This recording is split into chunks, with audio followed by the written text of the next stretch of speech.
নিজেদের গাছের ফ্রেশ বেগুন দিয়ে হচ্ছে বেগুনের ভর্তা তৈরি করা হবে। আর এটা হচ্ছে আমার শাশুড়ির স্পেশাল একটা রেসিপি।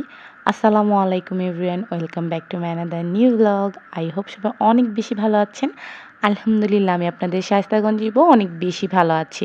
আমি আগে কখনো এভাবে বেগুনের ভর্তা খাই নাই। আমি এটা হচ্ছে আমার শাশুড়ির কাছ থেকে এসে শিখেছি এবং খেয়েছি। যাই হোক, প্রথমে হচ্ছে আমি গাছ থেকে বেগুন পেড়ে কেটে নিয়েছি আর এর মধ্যে হচ্ছে মরিচের গুঁড়া, হলুদের গুঁড়া, লবণ এগুলো দিয়ে একটু ভালোভাবে মেখে কিছুক্ষণ রেখে দিয়েছিলাম রেস্টে। তারপরে হচ্ছে ফ্রাই প্যানে তেল দিয়ে এটাকে সুন্দর মতো একটু হালকা করে ভেজে নিয়েছি।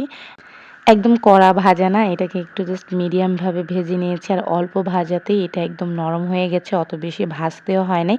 যাই হোক, এগুলোকে এপিট ওপিট করে সুন্দরভাবে ভেজে নেওয়ার পর আমি হচ্ছে আমার মূল রান্নায় চলে গেছি।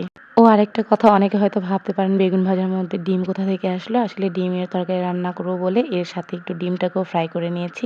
জাস্ট লুকটা দেখেন, দেখে মনে হইতেছে ঘপ করে খেয়ে নিই। অবশ্য আমি একটু ফ্রাইও খেয়ে নিয়েছিলাম, আমার কাছে এত বেশি লোভনীয় লেগেছিল।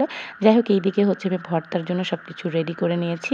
প্রথমে হচ্ছে আমি পেঁয়াজ আর লবণটাকে ভালোভাবে এটাকে মেখে নিয়েছি আর এর মধ্যে আমি সামান্য একটু নাগামরিচ কুচি করে কেটে দিয়েছিলাম জাস্ট ফর ফ্লেভারের জন্য।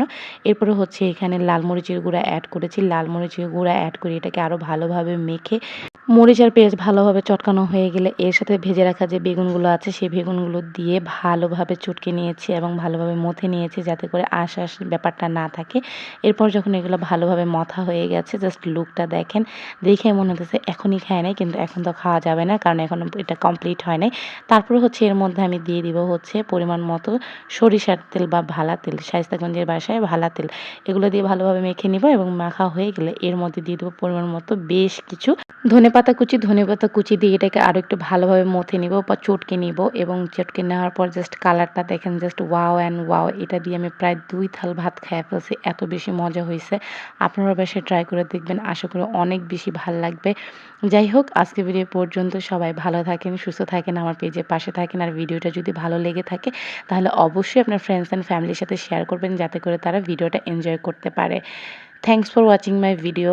Stay with me till then. Allah Hafiz. Assalamu alaikum.